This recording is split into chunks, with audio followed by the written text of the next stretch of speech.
Hello everyone, कैसे हैं आप लोग। Welcome back to my channel that is Abhilasha blogs. तो सबसे पहले तो सीटेट की नोटिफिकेशन आ चुकी है, तो उसके लिए जो भी एस्पेरेंट्स हैं, जो भी प्रिपरेशन कर रहे हैं, उन सभी को बेस्ट ऑफ लक।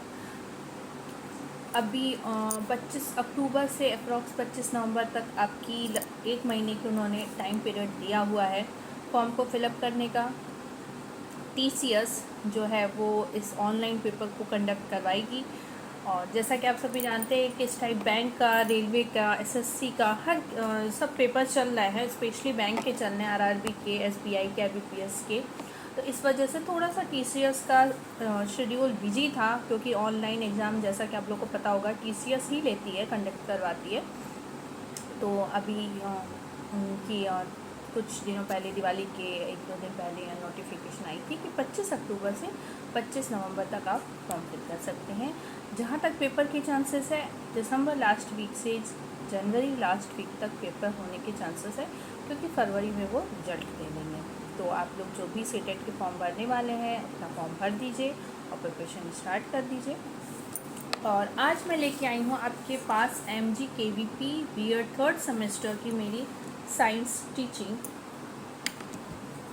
का फर्स्ट चैप्टर। लास्ट वीडियो में मैंने आपसे फर्स्ट चैप्टर डिस्कस किया था, जो कि था विज्ञान की अवधारणा, प्रकृति एवं महत्व, यानी कि साइंस की नेचर, इम्पोर्टेंस। ठीक है, तो उस दिन मैंने ज़्यादा कुछ नहीं, 2-3 टॉपिक कवर किए थे, जो कि था आपका साइंस की डिफिनीशन थी। पहले तो इंट्रोडक्शन था, तो साइंस की डिफिनीशन थी, साइंस का कॉन्सेप्ट था और साइंस का नेचर था। वहाँ पे हमने लास्ट वीडियो में जो हमने जहाँ पे छोड़ा था वो ये था कि साइंस एज अ प्रोसेस हमें स्टार्ट करने वाले थे नेचर ऑफ साइंस में। तो देखिए, साइंस का दो तरीके से हम साइंस को देख सकते हैं। एक तो एज अ प्रोसेस है और दूसरा आपका एज अ प्रोडक्ट है। तो देखिए, एज अ प्रोसेस की अगर हम बात करते हैं तो यहाँ पे साइंस एज अ प्रोसेस दो चीज़ें दी हुई हैं। एक तो है बेसिक स्किल्स एंड सेकेंड है स्पेशल स्किल्स। तो बेसिक स्किल में क्या होता है कि साइंस का जो बेसिक नेचर होता है, मेनली एज अ प्रोसेस हम ये देखते हैं कि साइंस क्या क्या काम कर सकता है, या साइंस की पढ़ाई हमारे लिए क्यों ज़रूरी है, किस किस चीज़ में साइंस का यूज़ होता है। तो वो बेसिक स्किल्स में आएगा एज अ प्रोसेस में। और जब हम स्पेशल स्किल्स की बात करते हैं तो उसमें हम देखते हैं कि साइंस की जो एक तरीके से यूज है, उसका एप्लीकेशन है, थोड़ा सा और एडवांस लेवल पे हम देखते हैं कि साइंस का application as a advance level हम चेक करते हैं, तो उसे हम स्पेशल स्किल्स बोलते हैं। और जब बात करते हैं साइंस एज अ प्रोडक्ट की, तो उसमें हम ये देखते हैं कि साइंस, नई साइंस के बारे में हमारा जानना कितना हमारे लिए ज़रूरी है। तो पहले देखिए, साइंस एज अ प्रोसेस है, तो इसमें आपको दिया हुआ है बेसिक स्किल्स। यहाँ पे 6 से 7 हेडिंग दी हुई है, जिसमें बताया कि साइंस क्यों इम्पोर्टेंस है। तो पहला है, देखिए, ऑब्जर्वेशन। तो जैसे हम कोई भी चीज़ ऑब्जर्व करते हैं, जैसे सपोज हम देखते हैं कि सुबह अच्छा सन जो है वो हमारा ईस्ट से निकलता है और वेस्ट में वो सूर्यास्त हमारा होता है। ये देखा हमने, जो सन है वो दिन में ही निकलता है, मून जो है वो नाइट में निकलता है। या सोलर सिस्टम है, यहाँ पे 12 घंटे दिन होता है, 12 घंटे रात होती है। कुछ ऐसे कंट्री हैं हमारे वर्ल्ड में जहाँ पे 6 महीने दिन होता है, 6 महीने रात होती है। तो क्यों ये सब होता है, या एप्पल नीचे ही क्यों गिरता है, या आइस क्यों 0 डिग्री सेंटीग्रेड पे ही ये वाटर जो है आइस में कन्वर्ट होता है। तो ये सब जो क्वेश्चन छोटे छोटे हमारी डेली लाइफ के हैं, वो हमारा जो ऑब्जर्वेशन से हमारे क्वेश्चन निकलते हैं कि ऐसा ही क्यों होता है। या जैसे फ्लेम है गैस की, तो वो ब्लू कलर की क्यों होती है। ये सब जो क्वेश्चन है, पेस्ट मोस्टली वाइट कलर की क्यों होते हैं। तो इसके लिए जो हम ऑब्जर्व करते हैं, क्वेश्चन निकालते हैं, तो ये क्वेश्चन का आंसर हमें साइंस से मिलता है। तो अगर साइंस की बेसिक स्किल की बात करें कि साइंस का बेसिक स्किल क्या है, तो पहली चीज़ है ऑब्जर्वेशन, यानी किसी भी चीज़ को हम ऑब्जर्व करते हैं, उससे जो क्वेश्चन हमारे मन में पुटअप होता है कि ये क्यों हो रहा है, तो वो हमें साइंस से हम उसको सॉल्व करते हैं। तो कहीं ना कहीं अगर किसी चीज़ को हम ऑब्जर्व कर रहे हैं, हमारे अंदर कोई क्वेश्चन आ रहा है, मतलब कि हम साइंस की तरीके से सोच रहे हैं, जैसे साइंस सोचती है कि ऐसा क्यों हो रहा है, उस तरीके से सोच रहे हैं। तो साइंस का यूज क्या एप्लीकेशन, कि कोई भी चीज़ को ऑब्जर्व करने में, उसके लिए उससे रिलेटेड जो मन में क्वेश्चन आता है, उस चीज़ में साइंस हमारा एज अ एप्लीकेशन हमारा वर्क करता है। सेकंड चीज़ है क्लासिफिकेशन। जैसे हमने कहा कि अगर एनिमल्स को करिए तो हमने कहा कि अच्छा 4 पैर वाले एनिमल्स हैं, ठीक है, 2 पैर वाले ह्यूमंस होते हैं। एनिमल्स में अगर हम बात करें तो हम अलग अलग टाइप के देखते हैं कि कुछ होते हैं जो सिर्फ वेज खाते हैं, कुछ वेज और नॉन वेज दोनों खाते हैं। इस टाइप से हम अलग अलग चीज़ों को उसको कैटेगरिया के हिसाब से क्लासीफाई कर सकते हैं। तो किसी भी चीज़ का क्लासिफिकेशन करने में साइंस यूज में आता है कि अच्छा भाई ये नॉन वेज खाते हैं, ये वेज खाते हैं, ये दोनों खाते हैं, ऐसे हमने क्राइटेरिया क्लासीफाई कर दिया। तो यहाँ पे हमारी साइंस काम आती है किसी भी चीज़ को क्लासीफाई करने में, क्योंकि उसके अंदर जो भी चीज़ आती है वो हम साइंस में पढ़ते हैं। तीसरी चीज़ है कम्युनिकेशन, मतलब आपस में बातचीत अगर हम करते हैं तो कहीं ना कहीं अगर कुछ चीज़ को हम ऑब्जर्व करते हैं और सोचते हैं कि ऐसा क्यों हो रहा है, तो वो जो कम्युनिकेशन हम एक दूसरे से करते हैं, भाई ऐसा क्यों हो रहा है, आपको क्यों लगता है कि ये क्यों हो रहा है, वो क्यों, मतलब क्वेश्चन, तो आपस में जो कम्युनिकेशन होता है वो भी हमारे साइंस के अंदर आता है कि हम आपस में कम्युनिकेट करते हैं और कुछ आंसर निकालते हैं। ये सब चीज़ें हमारी साइंस के एप्लीकेशन में आती हैं। देखिए ये जो बीएड की मैथ और साइंस की थ्योरी है ना, बहुत ही ज़्यादा बोरिंग है। आप पढ़ेंगे, हेडिंग दी हुई है, उसके अंदर जो दिया आपका कोई लॉजिक आपको नहीं मैच करेगा कि ये किस तरीके से घुमा फिरा के इन्होंने साइंस से मिला दिया, आप नहीं समझ पाएंगे। अब जैसे कम्युनिकेशन है, आपको लगेगा कम्युनिकेशन में साइंस कहाँ से, और पढ़ेंगे आपको लगेगा है भी नहीं, पर आपको उन्होंने दिया है कि कम्युनिकेशन साइंस की बेसिक स्किल है। अब आप कैसे भी करिए लेकिन आपको वो रिलेट करना होगा। तो देखिए बुक में ना चीज़ें डिटेल में नहीं दी हुई हैं, आपको खुद से कुछ चीज़ें कि उन्होंने दी कि कम्युनिकेशन उसकी बेसिक स्किल है, अब कैसे वो आपको सोचना है। तो कुछ चीज़ें आपको आउट ऑफ द बुक पढ़नी पड़ेंगी, रिलेट करनी पड़ेगी, बुक से नहीं समझ में आएगी।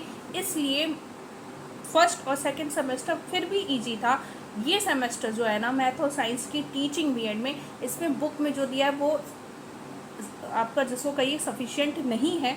आपको कुछ अलग से लिखना पड़ेगा, तब जाके आप एग्जामिनर को समझा पाएंगे कि इस हेडिंग के अंदर ये चीज़ें हैं, इसलिए ये हेडिंग जो है वो इसकी रखी जानी चाहिए। बुक के हिसाब से देखेंगे तो आपको नहीं समझ में आएगा, इसलिए थोड़ा सा लेंदी हो रहा है।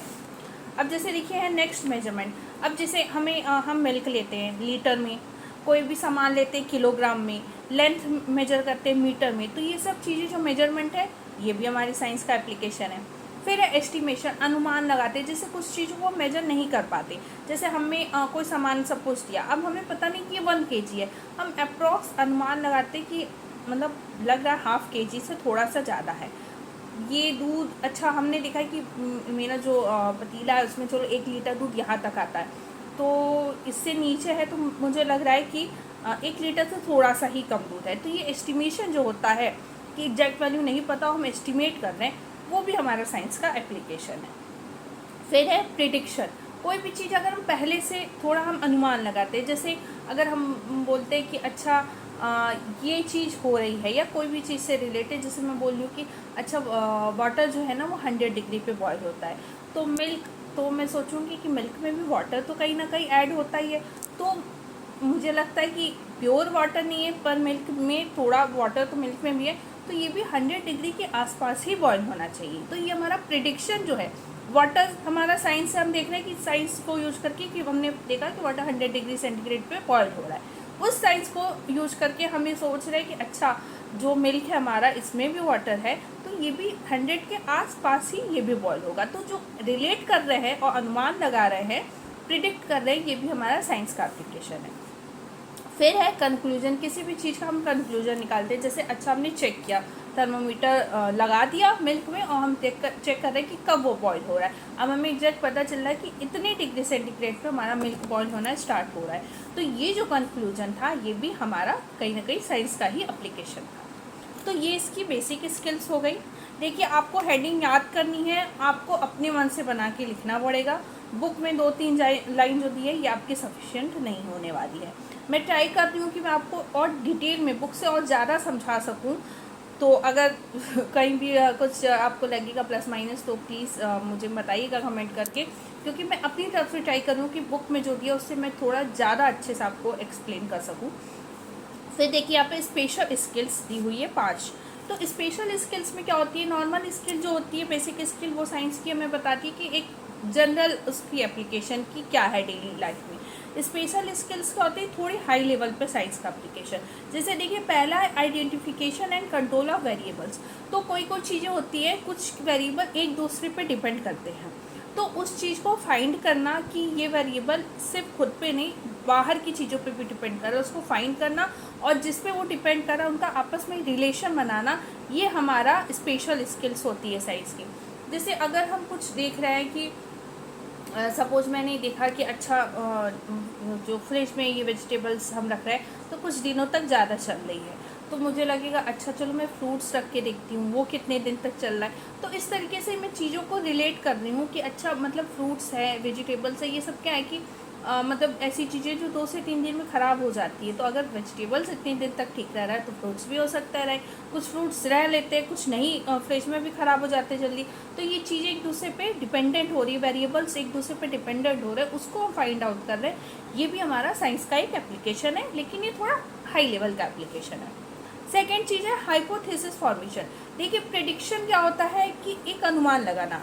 प्रेडिक्शन में क्या होता है, हम श्योर नहीं होते हैं, लेकिन हाइपोथेसिस फॉर्मेशन में हमारा क्या है कि क्या कह रहा है कि जो भी पूर्व कथन किए जाते हैं वो भी एक परिकल्पना ही होती है। देखिए, प्रेडिक्शन जो है वो हाइपोथेसिस के अंदर आती है। हाइपोथेसिस काफ़ी बड़ा है, प्रेडिक्शन उसका एक छोटा पार्ट है। प्रेडिक्शन में हम कोई चीज़ प्रेडिक्ट करते हैं, ज़रूरी नहीं कि वो सही भी हो, गलत भी हो सकती है, सही भी निकल सकती है। हाइपोथेसिस में क्या है कि हम कोई चीज़ सोचते हैं कि ये ऐसा हो सकता है, परिकल्पना उसकी बनाते हैं, उससे रिलेटेड कुछ जानकारी इकट्ठा करते हैं, तब उसकी हाइपोथेसिस बनाते हैं, तो मोस्टली चांस होते हैं कि वो सही हो जाते हैं। तो हाइपोथेसिस क्या है, थोड़ा बड़े में है, उसका एक छोटा सा पार्ट जो है वो हमारा प्रेडिक्शन होता है। फिर एक्सपेरिमेंट, तो देखिए साइंस का सिंपल एप्लीकेशन हमने यहाँ देखा, एस्टिमेशन है, मेजरमेंट है, प्रेडिक्शन है, लेकिन एक्सपेरिमेंट ये हम लैब में करते हैं। तो अब देखिए, ऐसे एस्टिमेट करना या हाइपोथेसिस बनाना हम कुछ भी सोच सकते हैं कि अच्छा ये होता है तो ये भी होना चाहिए, लेकिन अगर हम एक्सपेरिमेंट कर रहे हैं मतलब हम लैब में कर रहे हैं, कुछ लोगों के साथ कर रहे हैं, टीचर्स के प्रेजेंस में कर रहे हैं, पहले से कुछ पढ़ के कर रहे हैं, तो ये जो एक्सपेरिमेंट होता है इसमें हम ऐसे नहीं कुछ भी कर ले, घर पे तो हम कुछ भी कर बना लेते हैं कि अच्छा चलो ये करके देखते हैं, उसमें कभी कभी एक्सीडेंट भी हो जाता है। लेकिन अगर हम एक्सपेरिमेंट कर रहे हैं, इसका मतलब कि हम कुछ पढ़ के किसी के प्रेजेंस पे कर रहे हैं, तो उससे मोस्टली ऐसा होता है कि कुछ नई चीज़ें बनती है। तो एक्सपेरिमेंट जो होता है लैब में मोस्टली जो होता है वो हमारे साइंस का एक स्पेशल एप्लीकेशन है। ठीक है, टेबुलेशन बोल रहा है कि जो भी हम डेटा कलेक्ट करते हैं उसको हम अलग अलग अगर डिवाइड कर देते हैं कि ये इससे रिलेट कर रहा है तो इसमें रखो, ये इससे कर रहा है तो इसमें रखो। टेबुलेशन, देखिए डेटा कलेक्ट करना बेसिक स्किल है साइंस का, और उसका टेबुलेशन करना यानी उसे अलग अलग डिवाइड कर देना ये स्पेशल स्किल है साइंस का। ठीक है, और उसके बाद है इंटरप्रिटेशन, यानी कि हम उससे कोई एक कंक्लूजन अगर निकाल रहे हैं, वहाँ ऊपर कंक्लूजन था, यहाँ इंटरप्रिटेशन है, तो वही चीज़ है कि कंक्लूजन इंटरप्रिटेशन का एक छोटा पार्ट है। जैसे हाइपोथेसिस का छोटा पार्ट था प्रेडिक्शन, वैसे ही कंक्लूजन छोटा पार्ट है आपका इंटरप्रिटेशन का। तो कंक्लूजन में हम कोई चीज़ ये निकालते हैं कि ये ऐसा है, कोई चीज़ का कंक्लूजन निकालते हैं। इंटरप्रिटेशन में क्या होता है कि हम कोई किसी चीज़ का कंक्लूजन निकालते हैं, लेकिन कई लोगों के साथ में हम उस चीज़ का कंक्लूजन निकालते हैं, ग्रुप में निकालते हैं, तो वो हमारा इंटरप्रिटेशन होता है। तो ये साइंस एज अ प्रोसेस हमें दिया हुआ था।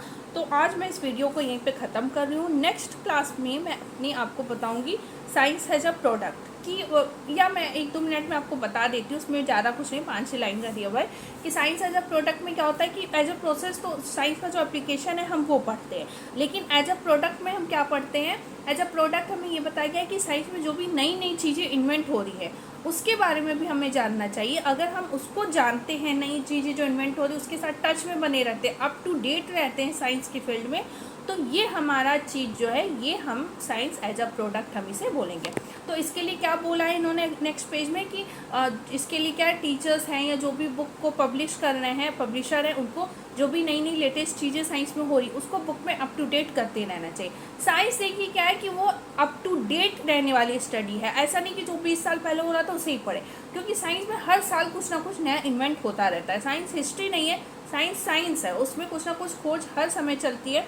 तो उसमें ये बोल रहा है कि साइंस एज अ प्रोडक्ट हम पढ़ना चाहते हैं तो जो भी हर साल नई नई चीज़ें इन्वेंट हो रही है उसे हमें बुक में अप टू डेट करते रहना चाहिए। तो अगर हम नई लेटेस्ट चीज़ों के साथ साइंस में जो जो नई चीज़ें बनी खुद को हम अप टू डेट रखते हैं, उनके बारे में भी जानकारी रखते हैं, तो इसका मतलब कि साइंस को हम एज अ प्रोडक्ट अच्छी तरीके से यूज कर रहे हैं कि नया नया क्या पता चल रहा है उसको भी हम देखते जा रहे हैं। तो एज अ प्रोडक्ट हम साइंस को यूज कर रहे हैं कि अब हम क्या उससे नई चीज़ें खोज सकते हैं। तो ये साइंस एज अ प्रोडक्ट मैंने कंप्लीट किया, साइंस एज अ प्रोसेस और साइंस एज अ प्रोजेक्ट। और नेक्स्ट वीडियो में मैं इसके आगे का टॉपिक आपको पढ़ाऊंगी। तो अगर आपको आज का वीडियो अच्छा लगा होगा तो वीडियो को लाइक करिएगा, शेयर करिएगा और चैनल को सब्सक्राइब करना बिल्कुल भी मत भूलिएगा। तो मिलते हैं आपसे नेक्स्ट वीडियो में। Bye bye.